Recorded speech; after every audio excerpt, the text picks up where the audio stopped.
Hello, everybody. Good evening. And yes, it's a birthday for the Progress Junior Golf Podcast. And unlike Steve Jackson, who turned 40 probably many years ago, it is the 40th birthday, 40th episode, we should say, of the Progress Junior Golf Podcast. And to celebrate, we sent Steve packing on holiday. So, Steve, I hope you're having a nice time wherever you are right now. So we've drafted a pro in. Is, of course, the friend of the show. Our good mate Jen Myers is back. Jen, how are you doing? Are you ready for this anniversary show? And how cool is that? It is really, really cool, and I'm looking forward to it. So thank you for having me again. Anytime. Right, of course, we are live sport now. This is a part of the England Golf Young Ambassadors. We must say a big thank you to the Golf Foundation. As we said, this is episode 40, and this one is going to be a cracker as well because it is about elite junior team golf. We've got some very, very special guests. Of course, we've got Jen with us, as you can see, but we've got other very special guests who Steve has been talking as well. The likes of Stephen Gallacher, Georgia Hall, Emma Spitz, and Catriona Matthews as well. My word. What a show that's going to be, right, Jen? Are you looking forward? Come on, this is the one, isn't it? That's some pretty impressive guests right there. However, I do have some breaking news before we get into the junior golf news. And that's something that Jen can tell us about as well, because we thought when Jen was last on the show, she was going to be going to university down south. But, okay, who's the new? No, she's decided to go north of the border. Jen, where are you going to university? Tell us. In Scotland. It's going to be cold. There you it's going to be very cold. Jen Myers, everybody, is heading up to Stirling to go to university. So why, Jen? What was the persuading factor for you? The golf. Yeah, that was it. That's simple. I mean, an amazing academic course as well, obviously, but definitely the golf. Yeah, definitely the golf. Fair enough. Well, I can't say fair enough. Right. Now, if you're watching this at any point and do want to get in contact with us, you can. There is a link in the body of this broadcast to our live chat over on YouTube. If you do want to have drop a comment, have your say, keep it clean, of course, and we can show it on screen as well. But just get involved throughout the course of the show. As we said, Steve has been busy. He's not here this evening, as you can see, but he has been busy. He's been pre-recording with our very, very special guests. So we're looking forward to hearing from them within the next hour. First up, though, as ever, is the junior golf news. And can I just say, Steve, if you are watching, and for anybody who wonders how much work goes into this podcast, obviously not by me, but this is Steve's script that he sent us, isn't it, Jen? 3 solid A4 pages of paper, and there's quite a bit to get through in the news section too. So before we get on to the main subject of the day, shall we get into the junior news? And you're going to start us off, actually, Jen, aren't you? We're going to take it in turns. You're going to start us off with the European Girls Team Championship. What happened? So the European Girls Team Championships, the champions were Spain. They beat Italy in the final, but sadly England lost in the quarterfinals. But well done, Spain. Yeah, congratulations to Spain. Right, I'm going to tell us about the European Boys Team Championship. And the champions were, if you like IKEA and meatballs, it's Sweden. Congratulations to Sweden. England qualified as top-ranked team, but they lost to France in the semi-finals. Boom. Chris Kim was the best individual, 9 under over 2 rounds. And I think I might even have a picture of Chris Kim, as if by magic. There he is. Well done, Chris Kim. Congratulations there. Right, Jen, you're going to help guide through this one as well, because we've got the English Boys Under-16 Open Championship, the McGregor Trophy at Hunstanton. What happened? Chris Kim is clearly on fire because he came out on top with a combined score of 276. Coming second to him, also with 276. So I don't know whether this was done on countback or if there was a playoff, but that was Cameron Mukajiri. That was probably a really awful pronunciation of his name, so I Mukherjee. apologise. I think you did well. Well, mind you, moving up to Scotland, you're going to have to. You might. Yeah, this is true. You might struggle with This is some of the true. accents. And then Ben Bolton also did a fantastic couple rounds, coming in third with 279. And there was a playoff, actually. Cameron Mukherjee forced a playoff by holding out for eagle from 144 yards on the 72nd hole. Oh, my word. That is... Cameron. That is pretty good. Cameron, if you're watching this, mate, take a bow. Just take a bow. But unfortunately, Kim birdied second playoff hole. So actually it counted for nothing in the end. But anyway, there you go. But that is impressive, though. That is pretty... No, you have to do something like that to get into a playoff and you go and do it. Do you think he knew, Jen? Do you think he knew? Or do you think it was just like... You must have a hunch. Like, if you know you're in contention and you're in those like top couple of spaces, there's every chance you might be looking at the leaderboard on your phone or as you're going around and kind of thinking, because it's a pretty big thing to win. I mean, they were both 12 under through 4 rounds. Yeah. Like, that's no small thing. Yeah. Like, that is, yeah. I mean, congratulations both Chris and Cameron and Ben. I know Ben very well, actually. I also know Enville Golf Club, where he's from, very well too. It is literally one thing I know about Enville. You cannot broadcast there at all. You cannot get any service, mobile signal, nothing at all out on the course. So if you are going to play golf at Enville and you have a partner who is maybe pregnant or you're expecting a very important phone call, I'd maybe just leave that one and play it later in the year when nobody needs you for anything, because they won't be able to get hold of you. But just a note as well, Cameron Mukherjee, he did lift the Jean Case Memorial for Best Under 15 players. So congratulations to him. Right. I will... you should do this, actually, because, I mean, I'll do it, Jen, but Scottish, of course, the Scottish Boys Under 16 Open Championship. The champion was Yannick Beely from Switzerland. Shot a 63, 66, 72, 201, 9 under par in total. Apparently didn't drop a shot until third hole of the third round. The runner-up was Jack Swift from England, who shot 3 rounds, 66, 69, 73 for a 208. So pretty good going there. On the topic of Scotland as well, I know that the entire of Scotland is watching this podcast, Jen, and would love to know your finest Scottish accent. So if you could give us a quick Ockeye Hoots the Nude, that would be great. I can't do it. I'm going to have to learn some sort of Scottish slang or like hinge in my voice or something, because currently it's not going to happen. It's not good. Can't be any worse than mine. But you will have a great... By the way, you'll have a great time. I've been up to Scotland golfing already this year, and as you said, up there for the golf. I can see why. Right, let's move on, shall we, with the golf news, because we could probably have a giggle all night, couldn't we? The Leinster Boys Amateur Open Championship, Jen, you're going to take this one. Yeah, so Donnacha Cleary from Tipperary shot a 65, 74, 72 for a 211, meaning that he came out on top. But however, James Walsh also shot a 68, 71, 72 for the same score of 211.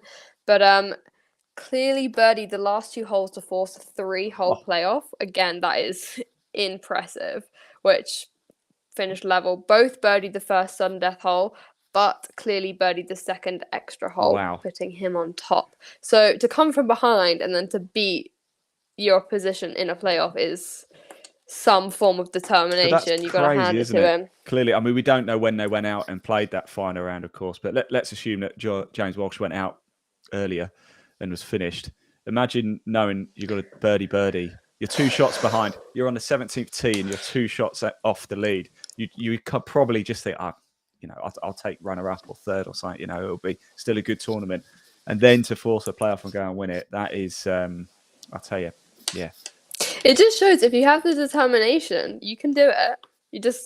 It's getting it in your head that you're capable. That's the bit. Never give up, I think. Never give up. Right. It's the attitude, isn't it? And hey, there you go. Right, so the Leinster Girls Amateur Open Championship. It was Hannah Lee McNamara from Royal Portrush. She shot 76, 74, 76 for a total 226. She beat Ellen O'Shaughnessy from County Louth, just by the one shot, 75, 76, 76 there. So, some pretty solid scoring there from both the boys and the girls at the Leinster Amateur Open.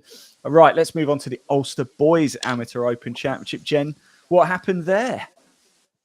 So Darcy Hogg from Belvoir Park won by 1 from Donica Clearly, who is clearly on a good run. Love it. Like what you did there. And Fionn Dobbin from Malone was also in contention and birdied the last 2 holes again. Oh no, sorry, that was Donica. Yeah, that was Cleary, wasn't it? Again, birdied the last 2 holes again. Wow. Cleary, you are on fire. Cleary is clearly determined on fire. So that is, if you take that 4 under par for the final 4 holes of the last 2 tournaments. Wow, pretty impressive stuff.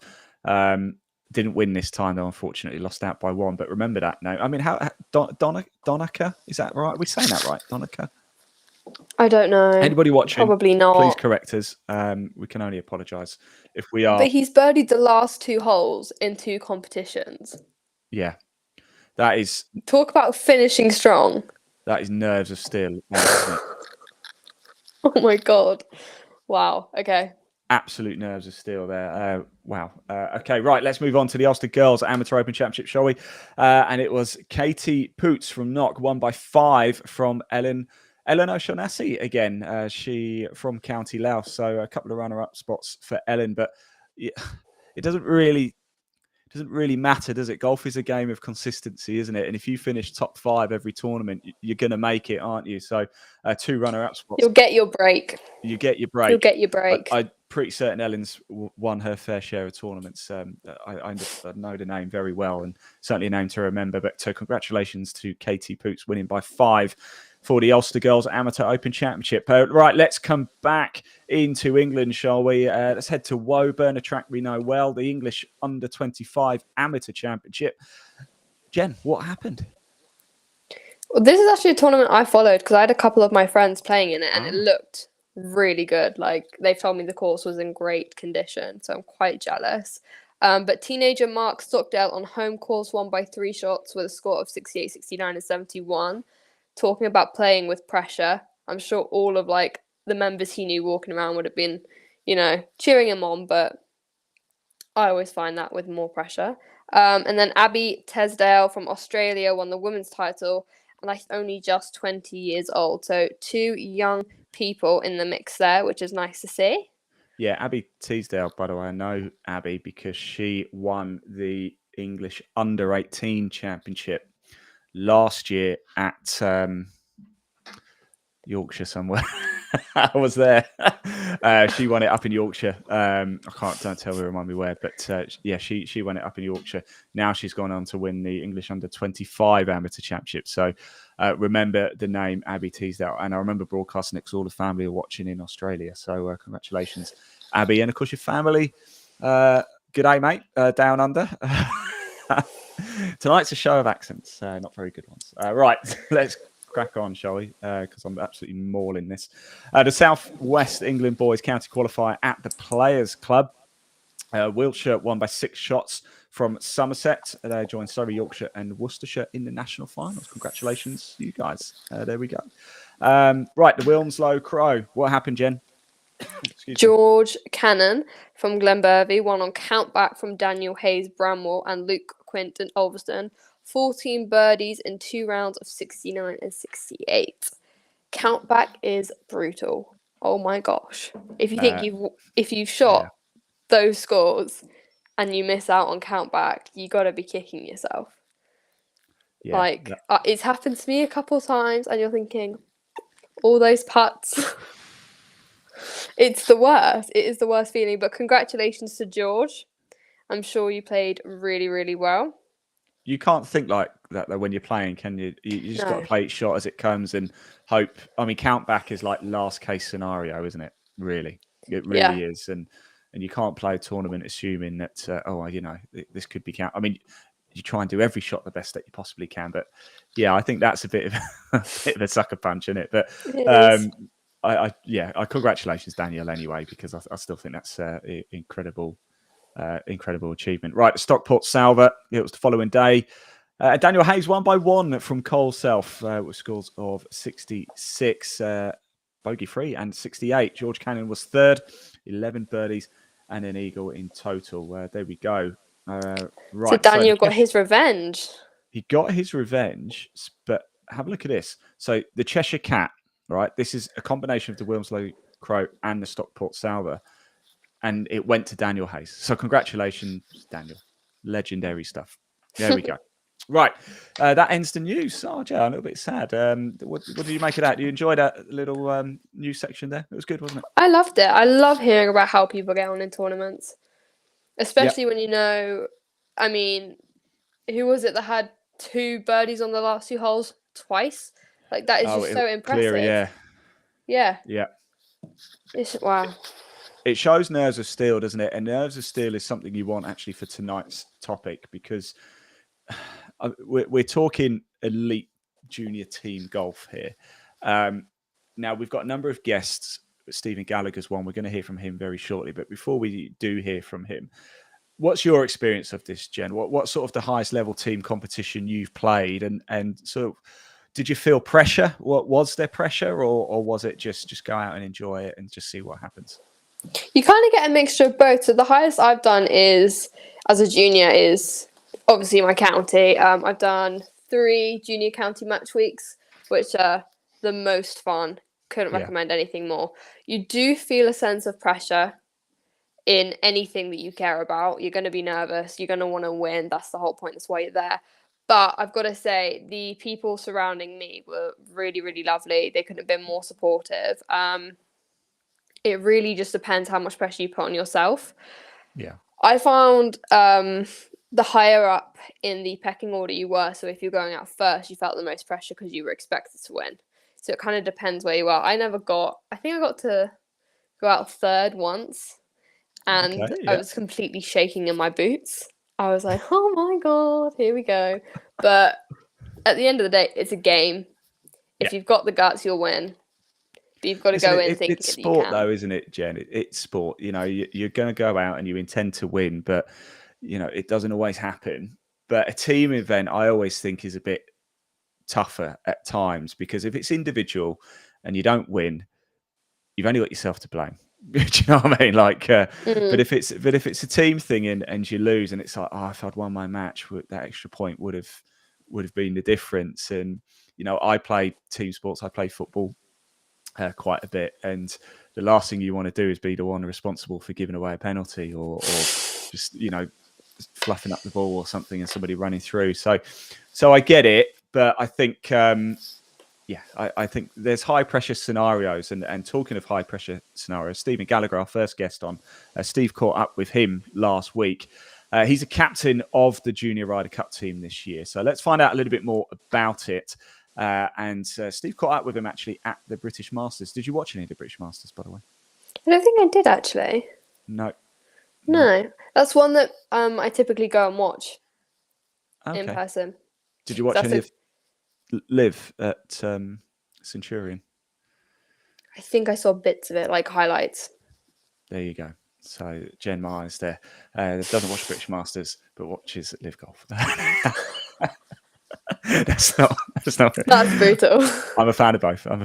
There we go. Right, let's hear from Stephen Gallagher and find out more, of course, about the Junior Ryder Cup. Announced as the Junior Ryder Cup captain. Just explain the process of how that felt when they came to you. I was absolutely honoured. Ryder Cup's been in my family. My uncle was captained it. My vice captain played in it. I've played in it.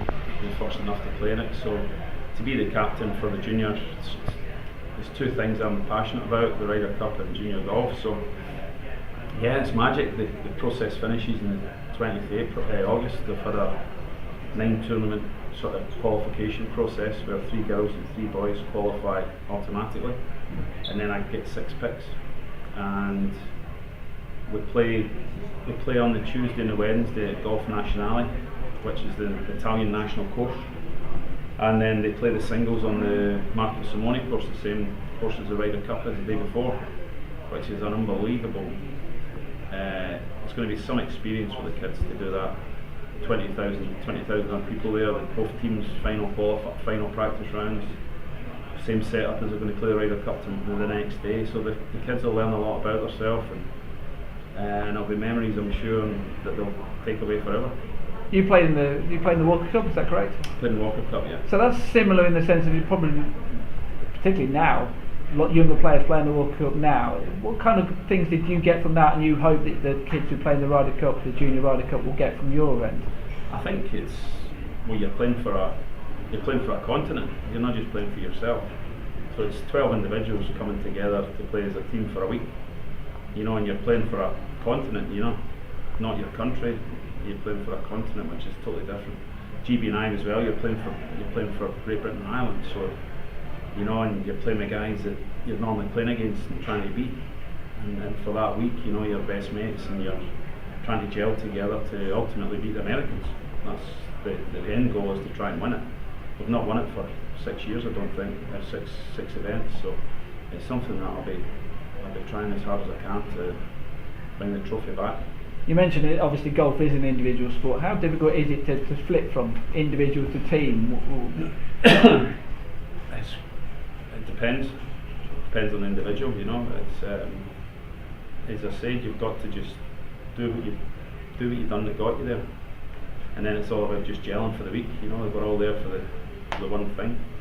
If we all stick together and pull together, we've got a better chance of winning than if we don't.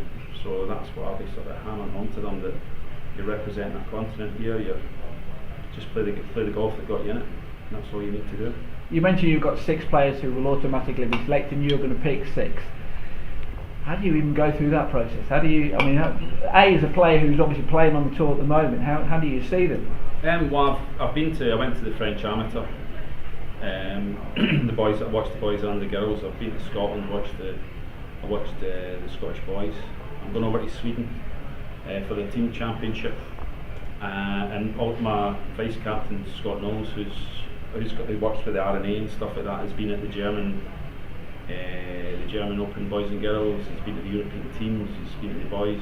So between us, we've been to quite a lot of events and seen a lot of players. And I've got friends that are ex-pros who are now coaching certain countries at girls level and boys level that I've been leaning on and speaking to and just getting their input.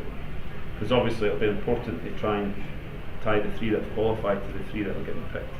Maybe if they've played together in teams or if they're friends or whatever. So it's quite a complex thing, but ultimately it should be quite easy enough to pick because there's been a great process involved.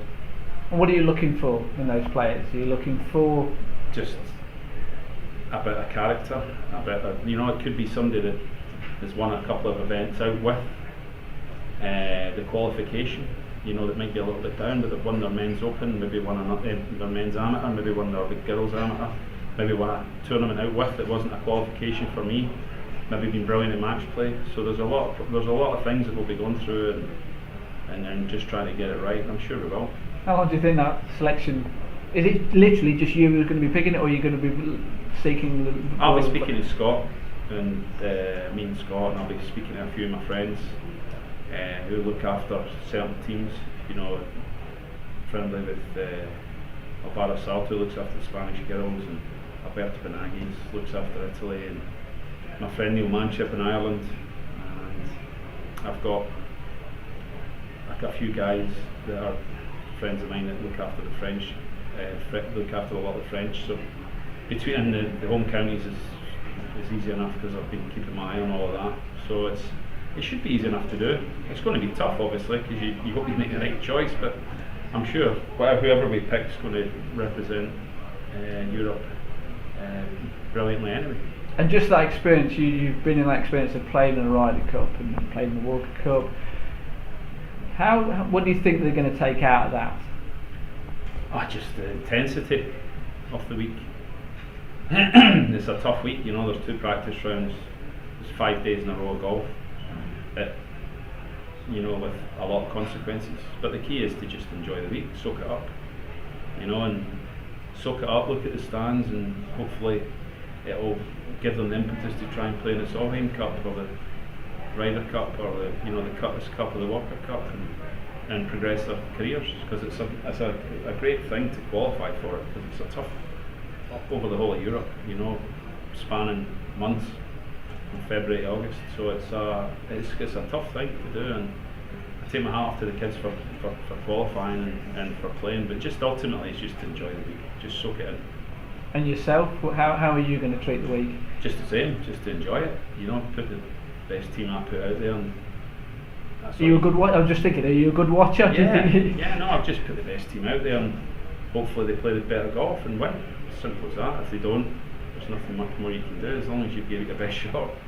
If the other team play better than you, so be it. But hopefully we can put the team out that we think that I'll not be putting the team out that I don't think can win. So. Yeah, great to hear from Stephen there, and quite a bit of pressure on these players, Jen, because it actually the final round is played on the eve of the actual Ryder Cup, which is going to be crazy, isn't it? This one runs late September into early October, so it's going to be absolutely fascinating and quite a bit of pressure, I imagine, on those selected, right? How do you think they'll be feeling when they'll be obviously delighted when they get the call from Stephen, but standing on that first tee, because it's played over 3 days. This is the first time it's been played over 3 days. It's normally played over 2. So there's going to be a lot of golf, isn't there? And a lot of pressure on these youngsters. It sounds like they'll have a good time though, especially if they love match play. But I mean, you got to have the nerves on the first tee. Like, you're playing it in the setup that the professionals are going to be playing in. There'll be those people who have gone for the practice days and have come for the Junior Ryder Cup. He said something like, what was it, 20,000 people, possibly? Yeah, oh, it's crazy, isn't it? My goodness. Yeah. I mean, people are going to be there getting their spot for the Ryder Cup. And, I mean, that's a learning curve. When we first started to broadcast junior golf, it was a step up for the juniors, then having to face a camera, but then having to spectate and deal with spectators literally everywhere. They're going to feel like pros, aren't they? But it's going to be a very, very steep learning curve. And by the way, Jen, as well, listening to Stephen Gallacher there, I hope you were taking notes, because that is how you do a Scottish accent. So I hope you were taking that very serious. But back to serious matters and talking about team competitions. When you were a junior golfer coming through the ranks and your peers around you, were you looking at sort of the Ryder Cup or Solheim Cup as sort of the pinnacle, or was it more, I want to compete in majors, or I want to do both? Or what would matter more to you, do you think? Would you rather win? Okay, would you, Jen Myers, would you rather win the Solheim Cup or one of the because there's 5 majors for women's golf, isn't there? One of the 5 women, like the Women's Open or something, the AIG Women's Open Championship. What would you rather win? This is such an easy answer for me, because I've known it since I was little, and that would be to win the Solheim Cup. Really? Easily. It is my favorite. I thought you were going to say the other way. No. The Solheim Cup, the Ryder Cup, Curtis Cup, they're my favourite tournaments to watch for golf. Something about it I just love. I mean, me and my dad managed to go and watch the Solheim Cup when it was in Glen Eagles, and it is just, the atmosphere is so much nicer. Something about rooting for a country over a singular person is just, and being part of something that big, I'd so much prefer to win a Solheim Cup. Do you know, I'm impressed, because I would have preferred to win the Masters, because I'm just greedy. But I can imagine. I mean, look, if you go on to win a major championship, you're going to play in the Solheim Cup, aren't you? So you're going to be part of the team. Right. Talking of that, though, a player who has played in the Junior Ryder Cup and actually played in the team series, the Aramco series recently at Centurion Club, was Emma Spitz, the Austrian golfer. And Steve actually caught up with her as well at Centurion, just to find out a little bit more about, because she's now actually a pro on the Ladies European Tour. And he asked her how it felt to be selected for the Junior Ryder Cup. So let's hear from Emma. It was always like, you kind of like know that, the tournaments that count towards the points, and then once you're in these points, like, you'll know, right? I think the top 3, they'll know for sure, right? But then if you're not in those top 3, it's kind of like you're waiting, but you're hoping, okay, like I played well in this event and you hope kind of that the captains see that too. And then it's kind of just a waiting game, and then getting the call is just always so exciting. I think I remember When I got picked for the Junior Ryder Cup the one year, I think I was just up in my room and I didn't really expect a call. I wasn't sure if I had played well enough, and I got a call and they were like, oh yeah, like we just wanted to ask if you would be interested in playing. And I was like, interested? I'm like, sure. Yeah, I was so excited, and then I started screaming and everyone in my house was like, what is it? What's wrong? What's wrong? I was like, oh, I'm playing in the Junior Ryder Cup. So yeah, that was fun. And the second time round, obviously the experience of already playing in it as well, was it similar experience of when you found out again? Yeah, I think it's always like this excitement is always the same. I think it just means like so much in junior golf to be picked for that team. So I think it would be the same even if you play like 7 times. Like I think it's like the same if you play like the actual Solheim Cup or Ryder Cup. I think it's probably the same at like your 7th time than your first time. Okay, into the event then. What were your expectations when you first turned up for that first day? The first time I played, I think I came from a tournament. I think I was in Mexico for the team championship, like world championship. My clubs didn't arrive, so it was kind of like I was without golf clubs for like 3 days there, and we were trying to figure out how to get golf clubs. So that was like another it was kind of crazy, and nobody knew where they went. Like they flew from there to there, and then all of a sudden everyone was like, well, we don't know where your clubs are. So I was kind of panicking, but they showed up like 2 days before the event, so I was fine. And then I think it's just like the atmosphere was so nice. Everyone was like so friendly, and I knew I knew all the girls, I knew some of the guys, that I think that kind of took off a lot of the pressure, and it was just like more fun to play. Yeah. The experience that you mentioned there, boys and girls, how different was the experience, the fact that it was a mixed competition? Yeah, it was definitely different. Like when I played the Junior Solheim Cup, it was just girls, so it was different because you don't know like all of the guys, so that's different. And then you never play with the guys, and then actually having to play like in a team with a guy, I think that's like it's very different to what we're used to. So you kind of like need to still be able to like focus on your own game and not get too distracted of the other things that are happening. I don't know the format of it, but did you play foursomes with the mixed? I think we just played a 4-ball in the mixed. I'm actually not sure. I think it was just a 4-ball in the mix and a foursome and a 4-ball in the like either girls or the boys. Girls, yeah. Because obviously, if that was the case in Yeah. foursomes, then playing with a boy, what kind of distance, different type of distance, Yeah, and things like that. that's different. I think we did it at the Palmer Cup. We did have like a mixed foursome too, I think.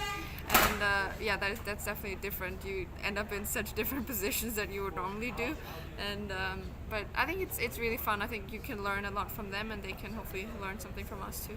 And actually, when you're looking at the team, and you know who your teammates are you looking straight away of who might be your playing partner, or are you leaving that to the captain? Yeah, I mean, I think it's interesting for the European side. I think a lot of the times there'll be like teams like from the same country, right, that speak the same language, and then it's on the American side they're all speaking the same language. So I think they have like a harder time to like figure out who's playing with who. And for us, I think it makes a lot of sense because there's this kind of like we can talk between each other without everyone else like understanding what we're saying to each other, which is kind of like makes it fun. But I think you do start like thinking, okay, who could I be like put with? And I think it's usually like the girls that either it's somebody from your team, like your same like country, or it's somebody that you like spend a lot of time with. I think that makes like the most sense. Which players do you prefer to play with? Do you prefer to play with someone who's, I don't know, got a good short game, or can hit the ball afar, or good putter?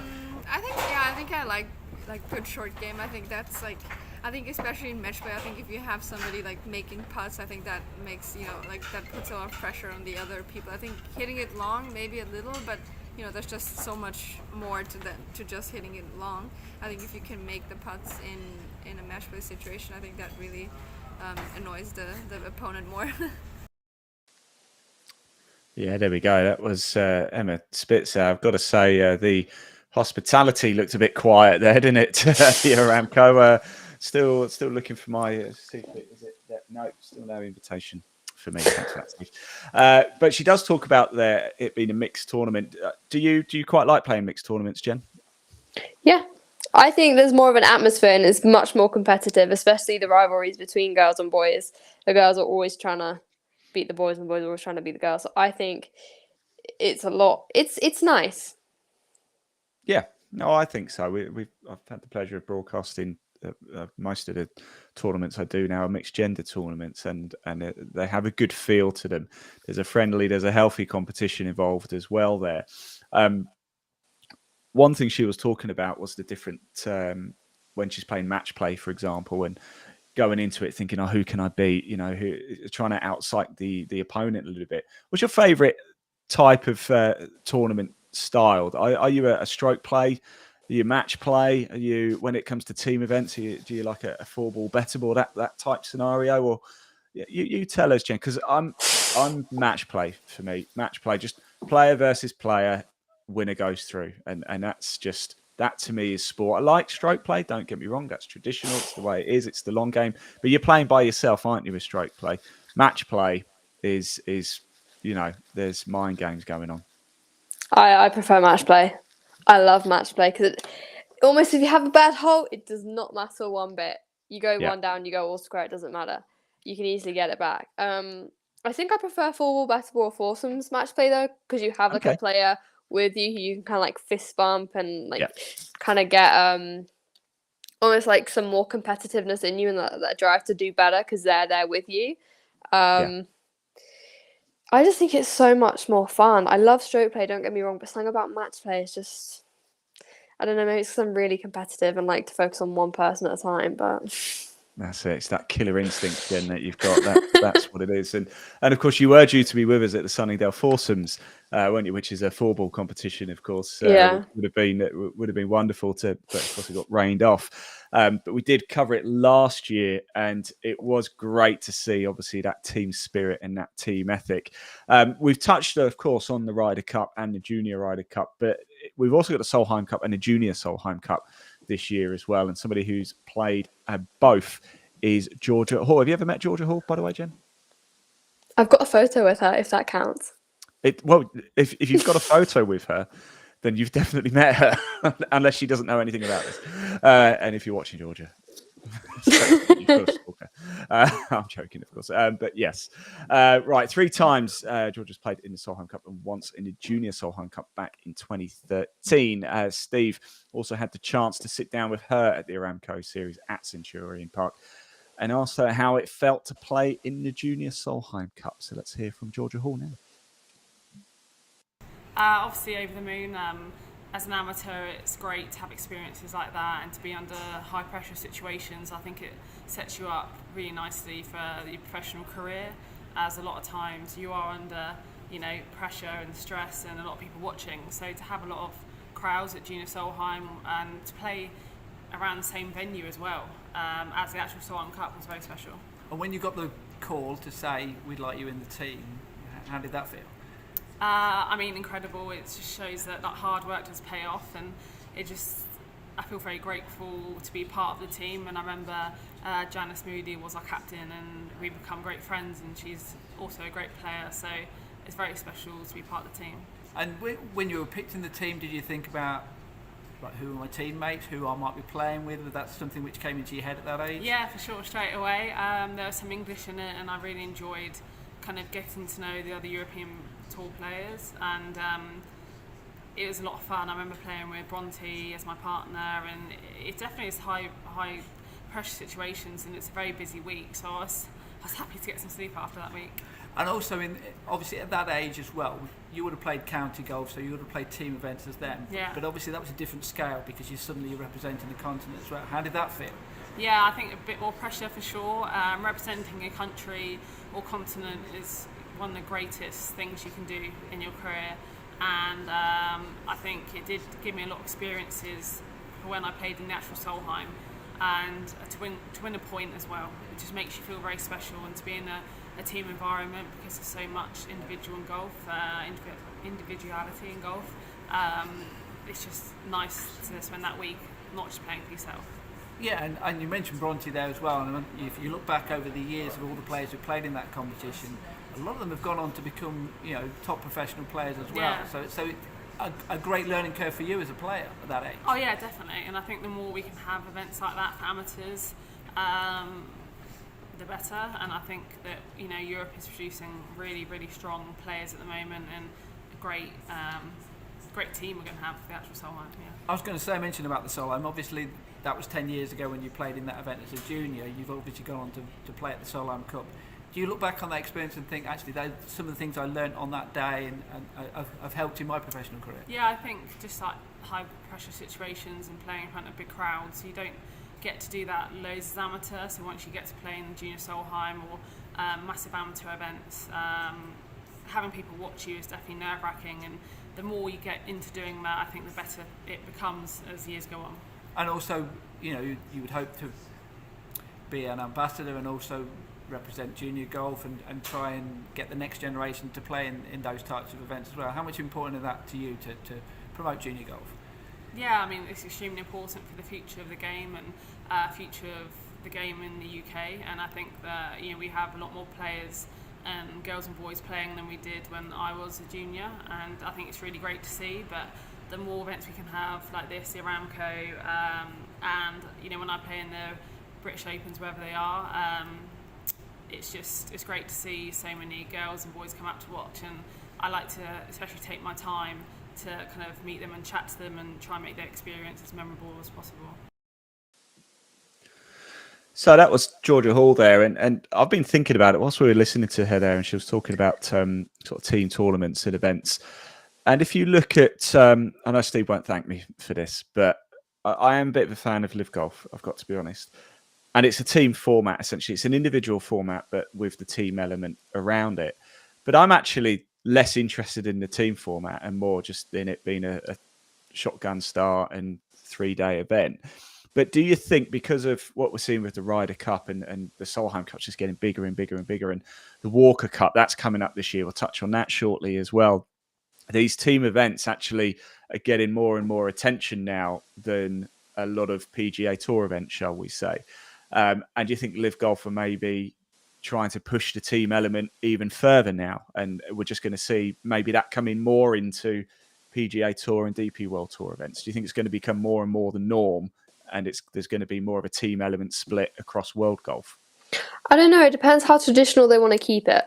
Obviously, golf is traditionally an individual sport, and you have the 5 majors, which are typically the big events. So maybe by pushing in the team events, there's that chance you might lose sight of that. So it depends how much they want to modernize things. Yeah, I mean, they don't want to push it too far, do you? No. They don't want to push it too far. But if I look at the PGA Tour, for example, and we've got the players and you've got the 4 majors, they're all stroke play. Even the match play events, they're still individual events, aren't they? It's only really the Ryder Cup, if I think about it, that it's a team format. We've got the Aramco series as well. I don't really know what you think on that and where it stands in the how do I say it, of how important it is to a player to win that, shall I say? If you're a big name player, is it something that I could do with a week off? Or is it ideal preparation for the next tournament that's coming up? Where do you think it stands for Charlie Hull, for example? Because she always plays in the Aramco, doesn't she? I think it depends how much you enjoy match play and team events. I mean, if you're a massive team player, then you'll probably use that week to have a go at it, because there's not you might not be picked for the Solheim Cup or the Ryder Cup every year, so you might use that week to get your team element in there if you enjoy it. But obviously, if the team side isn't what you focus on, because golf's an individual sport, then you probably will use that week to rest. Yep. Absolutely. Right. We just touched on the Walker Cup, so let's just touch on that a little bit more, shall we? Of course, that's coming up this year. So leading male amateurs in GB and Ireland meet United States on September 2nd and 3rd on the old course at St Andrews. Now, I'm not sure when the squad is finalised. I don't know if you know when it's going to be, actually, Jen, but the initial squad was announced a while ago, and of certainly the younger players, Tyler Weaver was announced in that initial squad. He's only 17. Frank Kennedy was named in it as well. Harley Smith, he's only 17. Josh Hill is 18. Callum Scott is 19. Connor Graham, 16. Dylan Shaw Radford, 17. Josh Berry, 17. Now, that was published back in December, so some of them might be 1 year up there, but still pretty young. I mean, it's quite a prestigious competition as well, the Walker Cup, isn't it, Jen? We've seen a lot of big name players playing on that over the years. Obviously, it's a male competition, but it's one to watch out for, right? Yeah. It is a great tournament to watch. I mean, like you said, big names go through it, and it kind of just shows the type of players they are and what you can expect from them. Absolutely, it's a great learning curve for these players. In fact, we're swamped with elite team events coming up fairly shortly because the Curtis Cup that takes place next year, and that's basically the Walker Cup, essentially, isn't it? Leading women's amateurs in GB and Ireland play USA just up the road from me, actually, at Sunningdale. So if they want it broadcasting, then let's talk. That takes place from August the 30th to September the 1st, 2024. Captain of the GB and Ireland team is Catriona Matthews. She was captain of Europe's Solheim Cup for the last 2 matches, winning both. And as an experienced Solheim Cup player, she was also teenager Charlie Hull's partner when she made a debut in 2013. There we go. And Steve managed to catch up with her and found out what it was like to play alongside a rookie. Here is Catriona Matthews. Kind of a different kind of character probably from most. She was 17, I think, in Colorado, but she was playing great, so she was very confident. So it was just really letting her go out and play. And with Charlie, you really don't need to do a whole lot, but it's just being there as, I suppose, a more experienced player, and so you're just going to stay calm for them, and if they've got any questions, answer them. But it's just to be there for them more than anything. And as the captain, when you obviously took over as captain, and in particular some of the younger players, perhaps the rookies as well, how did you deal with them slightly differently from the older players? I think it's just obviously a lot of the work was probably done in the run up to the event. I had a lot of the kind of your more experienced players like perhaps Anna and Georgia and Charlie and Carlotta, play with some of the up and coming ones. Leona, play practice rounds with them in the kind of month or two before, so they all got to know each other, because there's nothing worse than not feeling comfortable. Leona coming in for her first one and she's suddenly paired with Anna Nordqvist or something, so it was just to try and get them to all know each other more than anything. And also you were involved obviously in selecting some of the players as well. When you were thinking about that, were you thinking actually a bit of freshness as well might help the team? Yeah, I think for the picks, I think you'll find, I think I had 5 picks perhaps, and I think you find 3 of them are pretty automatic. They kind of played their way in, and then the kind of last 1 or 2, it's just, who might fit in the team, who's played well in that kind of last month. You want to pick form players, so and obviously players who might suit the golf course. Everyone, all different types of players, so some suit different types of golf courses. So different things you think of, I think. And also different formats as well, because foursomes, 4 balls can be very, very different from playing in a normal individual event as well. Was that something which you factor in as well when you're looking at the players? Definitely. I think not so much perhaps in who the picks are going to be, because I think at that level they can all adapt. But I think once you've got your team, then obviously you're looking at which ones are perhaps slightly better putters or slightly better drivers, slightly longer, great with their wedges. So you look at all those things and figure out what's the best way, for pairings and which way to play the golf course. Now obviously you are now the captain of the Curtis Cup team, so obviously it's still a year ahead, so presumably at this stage you don't know who your team is, but you might have an idea about some of the players who you're going to be looking at over the next year or so. What are you looking at in that? Because some of those will be younger players inevitably, won't they? Yeah, obviously I was up at the Vagliano a couple of weekends ago and watched that, which I think will probably be the kind of bulk of the team, the core of the team will come probably from those ones. So it was just nice to, I knew a few of them, but nice to introduce myself to the ones I didn't know. And then they had the junior Vagliano at the same time, so got to see a couple of them playing. So yeah, it's just getting out there and seeing them a little bit. I'm going to go to a few events next year and see them all playing. So obviously I think the ones who are going to turn pro I know off now, so I know who's going to be available. I suppose that's another thing to think of. Yeah, because obviously you inevitably you're going to lose players because it's, they might have a crack at Q school and then suddenly they've got a tour card. So almost like second guessing. So you're really yourself, looking at from after Christmas this year, you'll know exactly probably who's going to be available. Yeah. So going back to obviously the original question about when you're looking at the players and even now you're starting thinking actually that person might work with that one and things like that. So even at this very early stage, I know it is early stage, but even now you're starting thinking on those. Well, I think they played foursomes up at the Vagliano, so it was nice to see the pairings there and just see how they get on with each other and. So and then you get to see. You can look at scores, but you don't get to see what type of players they are. So actually watching them play the golf course, you could see what type of players they were, which was good. And also, obviously, you've done a lot with professional team golf. Is it slightly different when you have to look at them as amateurs, or are they almost professionals anyway with the way that they go about it? I think it will be slightly different. I think obviously with the Solheim, the players are very experienced and they're the best in the world. So they don't need any coaching, and they've got their caddies, so they can work out how to play a golf course. I think for the Curtis Cup, it'll be a little bit more, helping them perhaps with course management, and they get a caddy that week, so how to deal with a caddy. So a few different things I think from the Solheim Cup. But I've got a couple of people coming in to help me, Karen Stupples and Catriona. So there'll be a team of us. And also, there's the unknown quantity as well, because it's something which will be, for many of them, the first ever time that they've ever played in that match. And you've obviously been through that experience, the first ever time that you ever played, the first ever time you played in the Solheim Cup, and how you deal with that. How did you deal with that? Yeah, I think that my first Curtis Cup was all a bit too much actually. It was over in the States, and at that point none of the team had ever really been in the States, and we were pretty comprehensively beaten. But we were quite fortunate that team kind of stayed together, and the next year it was pretty much the same team, and we went out and beat them at Hoylake. So it's just, I think, whether you're playing Curtis Cup or Solheim Cup, at that point in your career, it's the event to play in. So I think the nerves are fairly similar in both of them. And obviously, so to come back to your experience of the Solheim Cup, when Leona was inside, you knew the kind of character that she was, playing 5 matches, 4.5 points out of 5. Obviously, probably better than you expected, but at the same time, you knew that she would be able to cope with that side of it. Yeah, for example, she'd had a great record in the Curtis Cup. I think she won all her matches in it. So, you could see from that she was obviously a good match player. Which, I think is when you see the younger ones coming up, especially the Brits who have had that opportunity to play in that, it's something you do look at.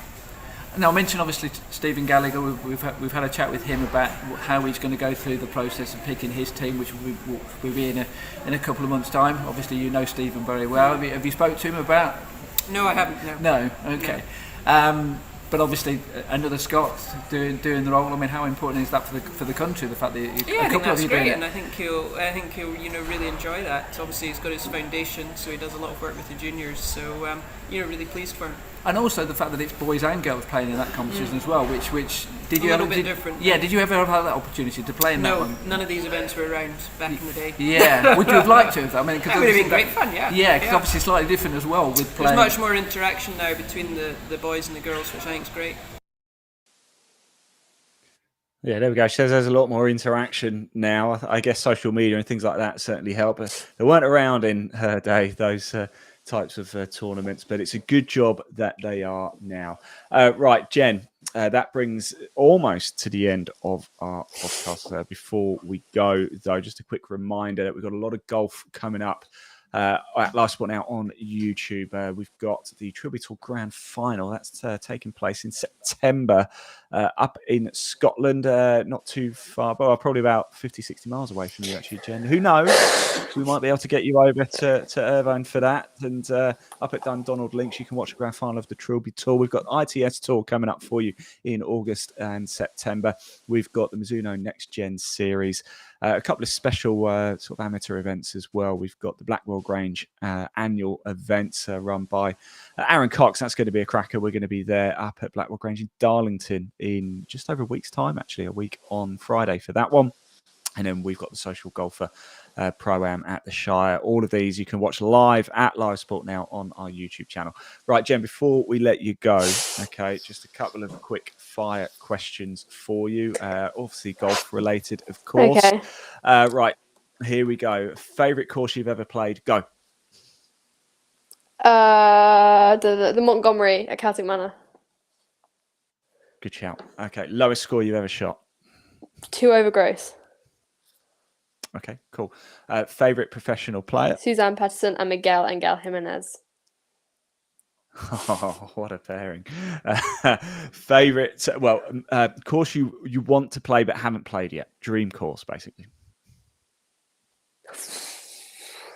St Andrew's Old Course, I think.